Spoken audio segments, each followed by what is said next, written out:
Καλώς ήρθατε και πάλι. Σήμερα λοιπόν έχουμε στα χέρια μας κάτι ενδιαφέρον, έναν λόγο, ξέρετε, από χαιρετιστήριο αλλά και ευχαριστήριο, από τους ιδρυτές ενός έργου e-twinning. Α, ναι, το Future Scientists, μελλοντικοί επιστήμονες. Μια πρωτοβουλία του e-twinning, αυτής της ευρωπαϊκής πλατφόρμας για σχολεία. Ακριβώς. Και αυτό που θέλουμε να κάνουμε είναι να δούμε τι μπορούμε να μάθουμε από αυτόν τον λόγο. Τι λέει για το ίδιο το έργο, αλλά και γενικότερα. Σωστά. Ξεκινάει, θα έλεγα, με έναν πολύ θετικό τόνο. Γιορτής, αλλά και ευγνωμοσύνης. Απευθύνεται βέβαια στους εταίρους, στους εκπαιδευτικούς, τα σχολεία και κυρίως στους μαθητές. Αυτή ήταν η καρδιά, έτσι δεν είναι? Ναι, αυτό είναι σαφές και τονίζει πολύ τη συνεργασία.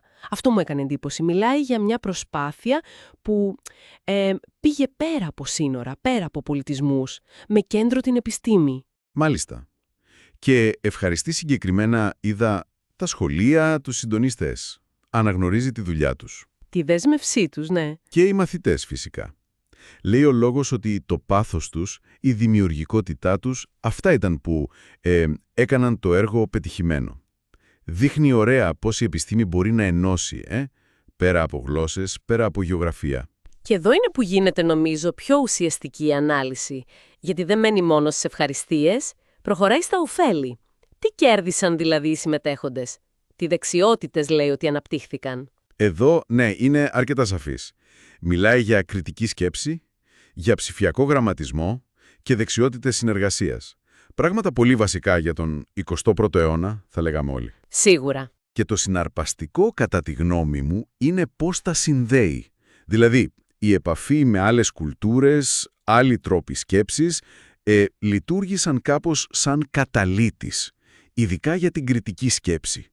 Και παράλληλα, λέει, οι μαθητές άνοιξαν τους οριζόντες τους, βελτίωσαν την επικοινωνία, εξοικειώθηκαν με την πολυμορφία. Αυτό για την κριτική σκέψη είναι πολύ εύστοχο. Ίσως το να πρέπει να εξηγήσεις κάτι σε κάποιον από άλλη χώρα, σε σπρώχνει να το σκεφτείς πιο βαθιά. Ακριβώς. Να το δομήσεις καλύτερα. Και για τους εκπαιδευτικούς, τι λέει? Υπήρχαν ωφέλη και για αυτούς? Βεβαίως. Το αναφέρει ρητά. Επαγγελματική ανάπτυξη, εννοείται.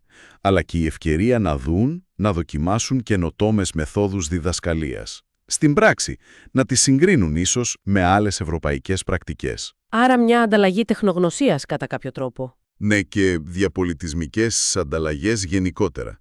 Η πλατφόρμα e-twinning, δηλαδή, δεν είναι απλά ένα εργαζείο, είναι ένας χώρος μάθησης και για τους καθηγητές. Καταλαβαίνω. Άρα ο αντίκτυπος αυτού του Future Scientists πάει πιο βαθιά από μια απλή σχολική εργασία. Μοιάζει λίγο με μοντέλο για το πώς θα μπορούσε να είναι η εκπαίδευση. Πιο συνδεδεμένη. Πιο δυναμική, πιο ανοιχτή, ακριβώς. Συνδέεται με την ιδέα του σχολείου ως κέντρο καινοτομίας.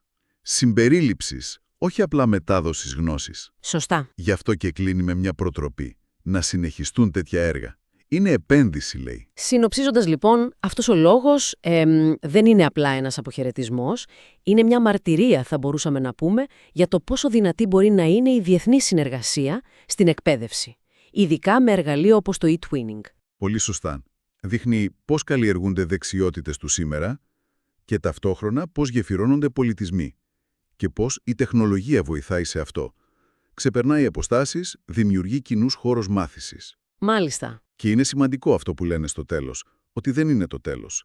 Είναι μια παρακαταθήκη. Οι ιδρύτριες, η Καντρίε Καραμπουλάκ από Τουρκία και η Μαρία Αναστοπούλου από Ελλάδα, ουσιαστικά δίνουν τη σκητάλη.